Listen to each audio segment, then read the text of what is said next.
Bonjour à tous et à toutes. Je reviens vers vous pour le tirage des influences pour le signe du lion. La dominante du jeu, c'est la carte de la sexualité.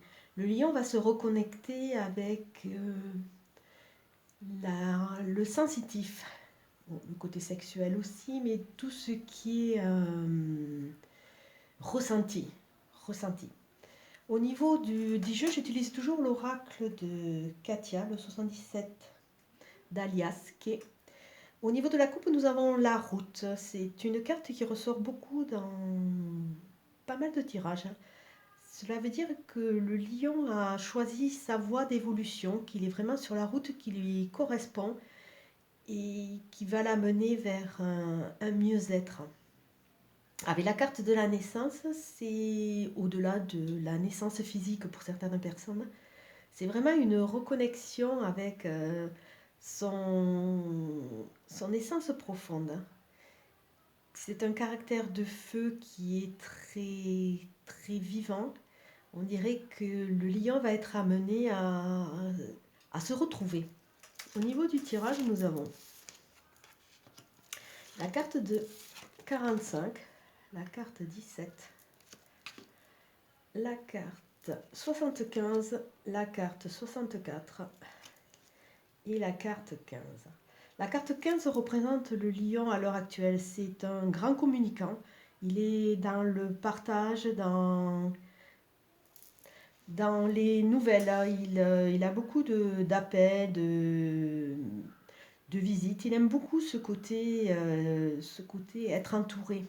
Le lion est quand même un signe de feu qui aime bien avoir une sorte de petite cour avec des gens qu'il estime autour de lui, qui le réconfortent, et il aime beaucoup ce côté relationnel. La première carte du jeu, c'est la carte 45. Il semblerait dire que ça peut parler à certains lions femmes, mais surtout que on vous demande, on va vous demander de mettre le côté féminin en avant, ce côté doux tout en rondeur, ce côté beaucoup plus sensitif, plus dans l'écoute, d'être beaucoup moins cavalier, de vous reconnecter à cette part de votre personnalité qui fait aussi un côté doux et harmonieux. Avec la carte 17, on vous annonce que dès que vous arriverez à me remettre un peu de rondeur et de douceur, vous allez sortir dans une spirale positive. Quelque chose qui va vous amener un renouveau, et sûrement un renouveau dont vous n'êtes pas oublié, que vous n'êtes pas habitué. La carte 64 et 75 montrent que vous allez attirer à vous de nouvelles personnes qui vont vraiment être en connexion et en corrélation avec vous. Au-delà de la saison de l'automne, il y a vraiment des rencontres. Alors ça peut être des rencontres amoureuses, hein, des rencontres d'âmes jumelles, des rencontres d'âmes sœurs.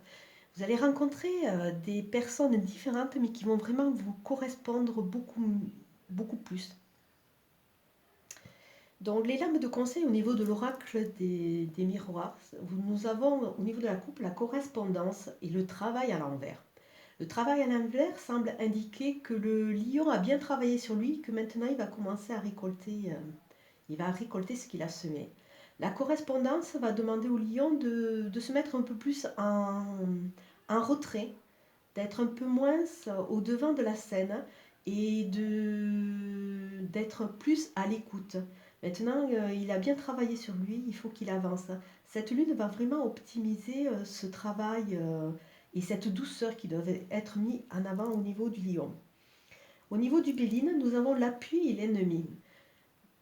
Le lion a passé certaines phases qui, je pense, l'ont endurci, et je pense qu'il a développé un côté très masculin, très actif, pour se protéger d'ennemis et de personnes qui étaient méchantes autour de lui et qui n'œuvraient pas dans son sens.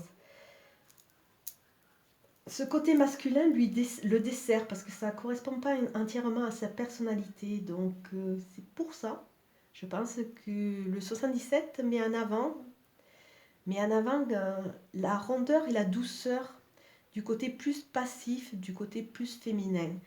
Le lion où les lions doivent être plus à l'écoute et arrêter de mettre cette carapace qui leur permet de se protéger. Au niveau de l'oracle de Béline, nous avons l'entreprise. Et au niveau de l'oracle Miroir, nous avons le cadeau à l'envers. Le cadeau à l'envers, ça semble indiquer que à l'heure actuelle, avec cette lune, on ne va pas attendre de cadeaux de l'extérieur. Le cadeau qu'on peut avoir à travers cette lune, c'est un cadeau interne qui correspond à une création, une entreprise à l'intérieur de nous. Donc je pense que le lion est en pleine construction, qu'il va avancer, qu'il va se retrouver et qui va changer un peu sa façon d'agir et d'interagir avec les personnes qui l'entourent. Ceci est une guidance générale, elle ne va pas parler à tous les lions. Elle est simplement là pour essayer de mettre en lumière certaines influences qui vont se passer avec cette nouvelle lune, pour ne pas qu'on soit trop démuni ou qu'on soit trop perturbé, parce que tout ce qui se passe est souvent différent de ce qu'on est habitué à vivre. Donc simplement, elle est là pour éclairer et pour nous aider à avancer sur ce chemin d'évolution. Je vous souhaite une bonne journée et vous dis à très bientôt. Merci.